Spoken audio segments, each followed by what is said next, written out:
Tell me about entering the service and your age. And I was just 17 and I graduated from high school. And my father was raising 5 children on 80 acres, so I knew college wasn't in the works. So I signed up, and the recruiting agent come to the farm, and my dad had to sign for us because I wasn't right, old enough. Because you weren't 18. So he went, the recruiting agent walked back across, my father was plowing back in a field, and the recruiting agent walked back across the field and got Dad to sign. But he said, I'll never sign for another boy. And he made my 2 brothers, one was in the Korean War and one was in the Vietnam. He made them wait till they was 18. Oh, yeah. You went into the Navy. I went in. Now, did you volunteer for the Navy? I volunteered. Did you want the Navy? I thought it was my duty.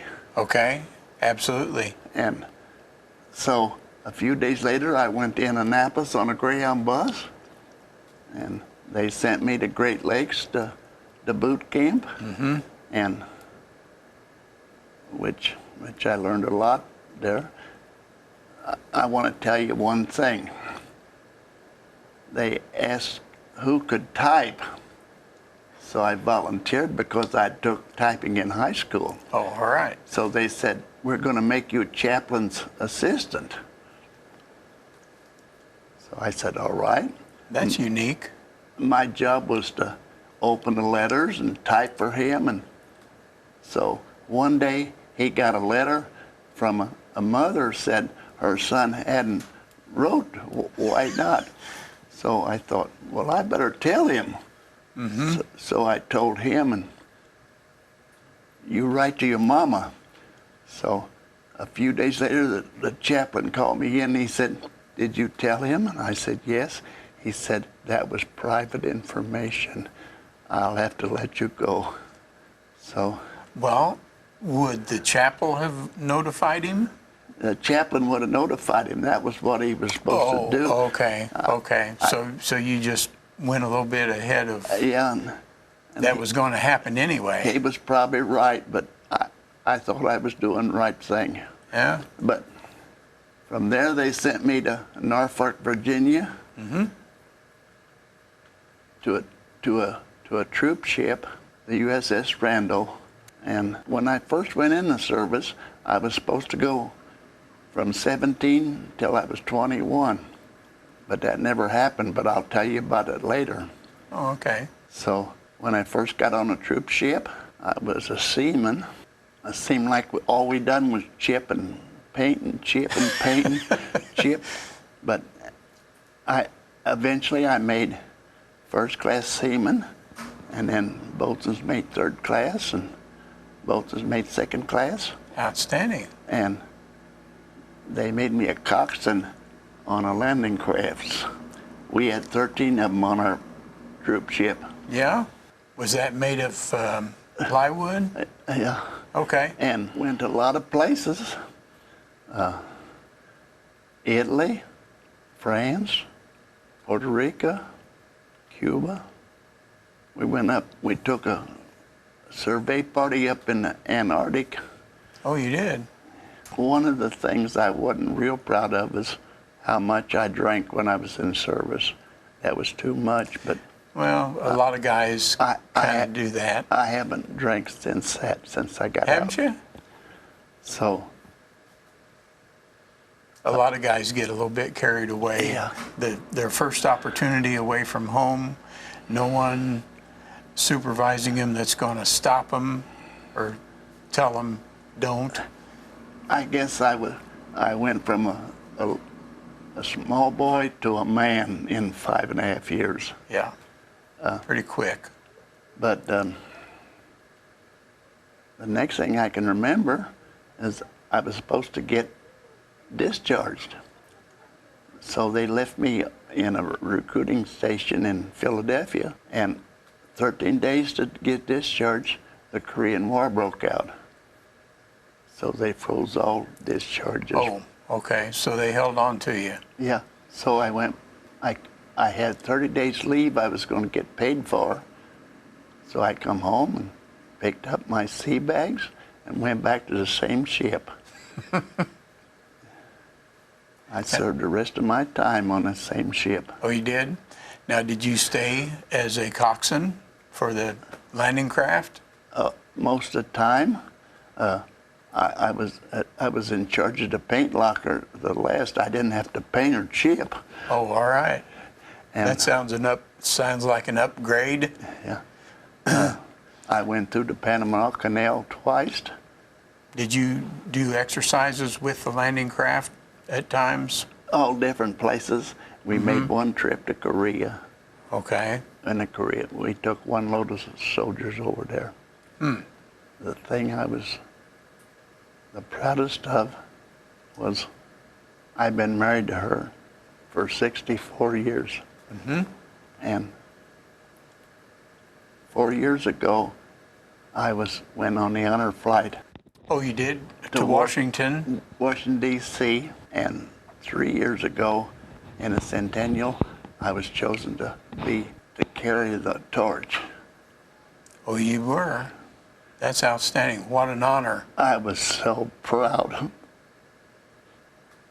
There was a lot of guys that was more important than I was, but they picked me. I don't know why. Well, I think that's outstanding. Maybe just they could sense that you were a proud American. No, I eventually got discharged, and I come home, and eventually got married, and we bought our first farm. Then we bought our second one. That's the only place I've ever lived.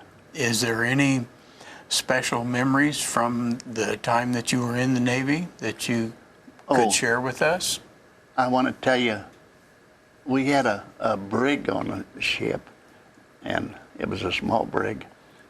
But ever so often I caught brig duty as a guard. So we had a pair of twin boys from Brooklyn, and one of them got into trouble, so they gave him 3 days for bread and water. So I had to guard him. Well, his brother come down there and he said, "Can I talk to my brother?" I said, "Sure." So I opened the door and let him in and locked him in. After a while, one of them come out. I don't know which one it was, so I remember that. Do you suspect it was his brother instead? I think they took turns may have serving. switched. But as long as I had one of them, I didn't care. That's right. You still had him. You still had your prisoner. I still had my prisoner. Are there lessons that you picked up while you were in the Navy and while you served that have been lifelong lessons that you can guide by? I learned to treat everybody like I want them to treat me. I just heard that from the last veteran that was here in an interview. That's been my thought all along. You know, that actually comes from the Bible. I don't know if we're allowed to talk about that, but that comes from the Bible. Jesus don't care. No, he doesn't. And that's a good philosophy. Treat others as you want to be treated. Yes. And then you will always be happy. That's right. Yeah, you'll always do it right. Can you tell me about when you came back and you went into farming? You now have a farm. I have 2 farms. You have 2 farms now? 80 acres we live on, Uh-huh. and 110 acres a couple miles away. Can you tell me about that? I farmed it for a while and worked at the telephone company 26 years. Oh, you did? I farmed at night and worked at the telephone company during the daytime, but that's what I thought everybody done. I didn't know the difference. But we still have both farms. The one we bought and then her home place. Mm-hmm. Is there anyone from the service when you were serving that you stayed connected with No. when you came back? 8 or 10 years ago, somebody wrote a letter from Arkansas that was on a ship with me. Oh. And we went down and spent 3 days with him, but I don't remember his name, and that's the only one. Did you remember him? Did you remember his face when you were there? He told me when over the telephone, I'll meet you in Walmart parking lot. So we pulled in the parking lot. I was looking for a 17 or 18-year-old boy. No match. He was just an old fella like me. But you did link up. Yes, and we stayed with them a couple days. And you remembered him from the time that you were in the I Navy? can remember him a little bit, Uh-huh. but I haven't heard from him since. Well, okay. Well, I think that's great that you were able to at least reconnect with somebody back from the time. How is planting going now? I feel sorry for the farmers. It's so much rain. Yeah. I have my corn in, but I don't think my tenant has beans in yet. I've had both farms rented out for about 20 years to the same man. Mm-hmm. He's a good tenant. Mm-hmm. But you don't know if he's all planted yet? He's got the corn planted, I think, but I don't think he's got the beans in. But there's still time for beans, but not any Not time. a lot of time. Not for corn, because Yeah. as wet as it's been, roots don't go down like they should. And then in summer, if it gets windy, Right. it goes over. Right. Yeah, so they won't have the root system to hold them. But it's so different when I farmed and when the tenant, because he has big equipment. He just comes in. He don't plow or disc or nothing. He just makes one trip across it. He makes better crops than I ever made. He's able to cut, drop the seed, and it works. All in one trip. Yeah. And I used to plow and disc and drag and... Not necessary to do that anymore. No. They've found a better way. And it holds the soil. It holds the soil in place. Yeah, it keeps your soil better.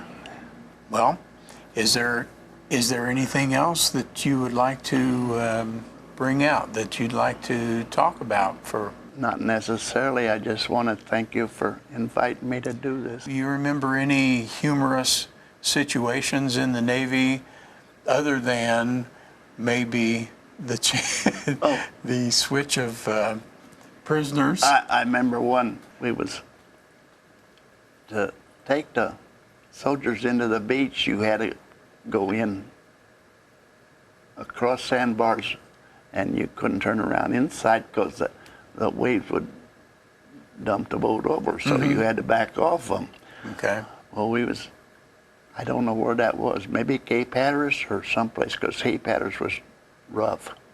And I was taking, I think, 28 troops in, and I was trying to get across a sandbar, and I don't know whether he was a lieutenant or what he was, but he said, "Drop the ramp, sailor."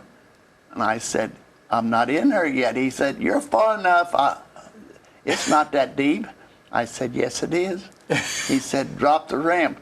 So he was in charge, so I told my bowman to drop the ramp, and he took one step off and went all the way under. But he never said a word. Nobody else unloaded, did they? No, not. They always went across sandbars and get as close to the beach as they could get. Were you able to recover the ramp? Yes. And did he get inside before you recovered the ramp? He went in the water, and he told the rest of his troops to come off with him, so they all went off and they all went under. Oh, they did? They all come up, and last I seen, they was going into the beach, and I backed out. Do you suppose all of them made it? I think so. It wasn't too deep, but a little over his head. That's one of the things I remember. That's a good one. Lots of this things I haven't even told my wife about. Oh, yeah? Well, that's why we're here. Because sometimes veterans don't talk to their family and share. And there's a lot that you have got. For example, what taught you to treat others as you want to be treated? There's probably a few things that contributed to that. And so many of the veterans are 90 or above, and Yeah. we won't have them so long. No. How was your trip to Washington when you went? Oh, it was wonderful. They treated me so nice. We went out of Plainfield, Uh-huh. and it was a long day, but Oh, yeah, that is a long day. my son and my wife took us up there, and a local lady was my guardian. Mm-hmm. She pushed me all day in a wheelchair. She stayed with you, All day. made sure you got everywhere. And when we come back on the plane, they said, "It's mail call time." I didn't know what they meant. And they brought a pack, and I had 163 letters. 163 letters. I didn't know a lot of the people I didn't even know. I was so What were where did the letters come from? And from school children, from people I never even heard of. Oh, I guess they must have heard I went there. But I want to tell you about Indianapolis. yeah. When we got it into there, we had our own gangway to get on the plane. They had it all decorated, and people give you hugs and kisses. Mm-hmm. And then Washington, D.C. was the same.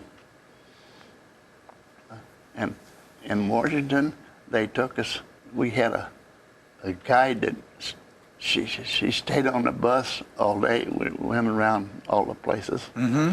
And we visited Arlington Cemetery. Mm-hmm. That's impressive. Oh, Did you see the changing of the guard then? yes. And you know how many funerals they have every day at the Arlington Cemetery? 19 19? every day. That's what she said. They said they was going to run out of room in about a year and a half, and they didn't know what they was going to do yet. Oh. We seen the changing of the guard and President Kennedy's tombstone. Right. It was I want to tell you, on the plane ride up there, we had 5 ladies. I don't know whether they was retired nurses or wax or waves or what. They had served. They had served with us, and I thought that was great. That is. Now you saw the Korean War Oh, we was memorial. we was up there 26 or 27 years ago, but they didn't have World War II or the Korean War No. built in. No. But it was so fabulous. Yeah, it's tremendous what they've done. That I guess I cried a lot. There's nothing wrong with that. All of us do. I told my guardian before we left, I said, after I had the stroke, I tended to cry like. She said, "That's all right, I do too." A lot of their veterans cry. They had that one wall with all the stars on it. Yeah. Each star was 1,000 soldiers Yeah. that was killed. Mm-hmm. I was. She pushed me up to it, and I put my hand on it, and I guess I must have been crying because the guy come up and he said, "Can I help you?" That's what was so important. You can feel the presence of others that have gone before you. Yes. And those that served the ultimate price. A lot of them didn't come back. Right. We came back. So we are very lucky. Yes, we are. Well, I think you've done great. Thank you. Thank you for asking me. Thank you, Bob. Thank you for your service. I understand you was in service too? Yes, I was in Vietnam. One of my brothers was in Vietnam. That's when we went up there with 26 years ago with him. Mm-hmm. And some of the guys that served with him, his name was on the wall. Right. Yeah. It touches you. All of us lost something in the war, but we also gained. We can be proud that we served and that we did what we should for the country, for the benefit of the country. There's no good wars. No, no, there's no good wars. But when you're called, if you serve, you can be proud. I knew when I went in and I was going to be drafted sooner or later. Sure. So I just thought I might as well go ahead. Like I said, I was just 17 years old. That's why I served 5.5 years when I told you I was supposed to get out when I was 21. Mm-hmm. But the Korean War broke out. Broke out. I had 13 days due to get discharged when the Korean War broke out. What'd you think about it at that time? Did it matter? It didn't matter. Didn't? It was just part of my job. You're a patriotic citizen. Thank you. I'm proud of you. Thank you so much. This is Mike Jossett for Fayette Foundation and TV3 signing off.